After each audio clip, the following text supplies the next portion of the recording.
This is Dr. Peter Breggin, and this is another in my Simple Truths about Psychiatry. And the subject today is that psychiatric drugs are much, much more dangerous than you've ever been led to believe by the doctors who are prescribing them. I genuinely believe that if most people knew how dangerous the psychiatric drugs really were, most people would never start on them. And I also believe that if most prescribers had even the faintest idea how dangerous they were, they'd stop prescribing them. Well, how is it that so many people can be ignorant about psychiatric drugs? Well, the truth is because they're all getting their information from the drug companies. I mean, when was the last time you saw a car company leap up to tell people way in advance that they'd had some deaths on the road from their bad brakes? When was the last time car companies went mea culpa and said, yes, our accelerators are sticking and running people down?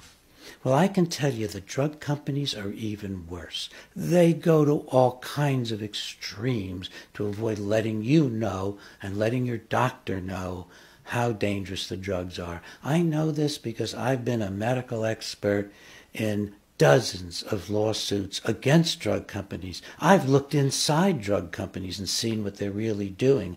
I was appointed by a court in Indiana to be the scientific expert for over 150 lawsuits against Eli Lilly, suits alleging that the drug Prozac had caused violence, suicide, mayhem, mania, and psychosis. So I know what goes inside. I know as much as anyone about how dangerous the drugs are.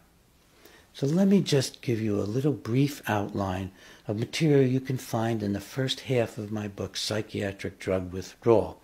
Obviously, the second half is intended to help you come off psychiatric drugs, because it can be very dangerous to come off drugs. It's dangerous and sometimes more than starting the drugs. Let's take a look at the stimulants that you may be taking as a college student or as a parent that you may be giving to your children. Follow-up studies on people who were started on stimulants as children show that they have shrinkage of brain tissue, measurable on brain scans. They have reduced height and weight. They're being incarcerated more often than other people. They're going to mental hospitals more often. Their suicide rate is increased.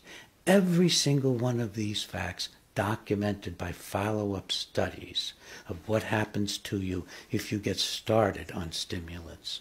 And one particularly well-done study, the rate of cocaine abuse is greater when you become a young man or woman if you've been put on stimulants as a child. That's because the stimulant drugs, such as Ritalin and Concerta and Adderall and Dexedrine, they're so similar to cocaine in their effects.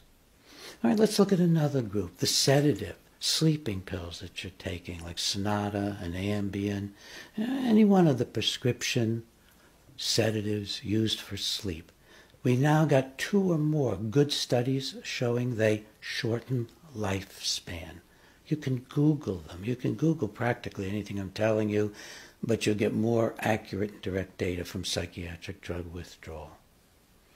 Now, what about the benzodiazepines, the tranquilizers like Xanax and Valium and Ativan and Klonopin? They're very addictive.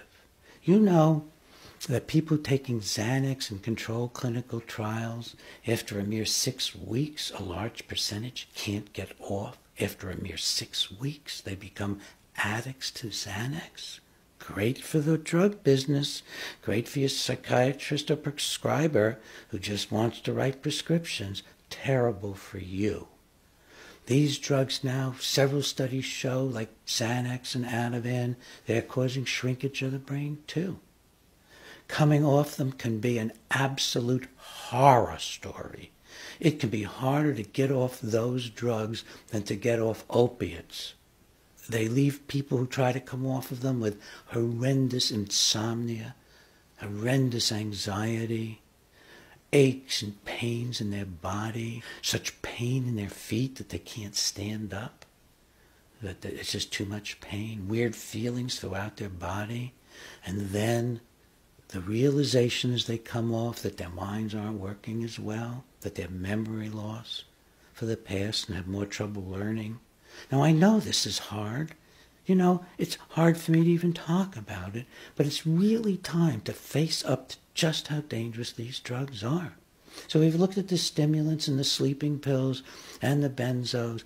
Now the antipsychotic drugs, which are not really antipsychotic drugs, they're just lobotomizing drugs that are being given to some people for sleep, like Seroquel is being given to people for sleep, and Abilify and Latuda and Risperdal and Zyprexa. All of these drugs are very damaging to the brain. They virtually wreck a part of the brain called the basal ganglia. They cause a dreadful disorder, tardive dyskinesia. I've done a whole Simple Truth video about tardive dyskinesia. They're shortening the lifespan. We have evidence that people who are put on a lifetime dose of these antipsychotic drugs for whatever reason, whether it's to help you sleep at night or because that you're hallucinating and have a lot of problems, 20 years shortened lifespan.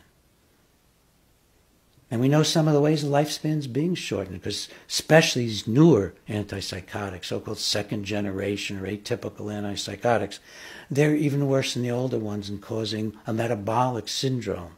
People get obese, they get diabetes, they get pancreatitis, they get elevated cholesterol, blood pressure is off. And then, since the drugs also cause heart arrhythmias and in combination with other drugs do even more cardiovascular damage, that's one of the ways in which people are having shortened lifespan on these drugs. The mood stabilizers, so-called, which are just flattening, emotionally flattening drugs. Most of them were originally anti-seizure drugs. The one we've studied for the longest time is lithium. If you stay on lithium for a lifetime, like your doctor tells you to, you're at grave risk of severe mental problems in the form of memory difficulties, learning new materials, conducting your affairs like you have your whole life. None of these drugs are good for your brain. All of these drugs are bad for your brain, and it shouldn't be any surprise. These drugs are producing multiple biochemical imbalances in brains that don't have any biochemical imbalance until a physician or prescriber puts you on the drug. Now, please don't just stop taking your drugs, because the ultimate tragedy is that coming off of them can be catastrophic. People can get suicidal, they can get violent. Some of the drugs you can get seizures. Some of the drugs can drop your blood pressure if you're coming off. So, get good information. I put everything I know about it in Psychiatric Drug Withdrawal. Get good information, get some good clinical supervision, work with your family or friends. The shorter time you're on psychiatric drugs almost certainly means that you'll have a better quality of life.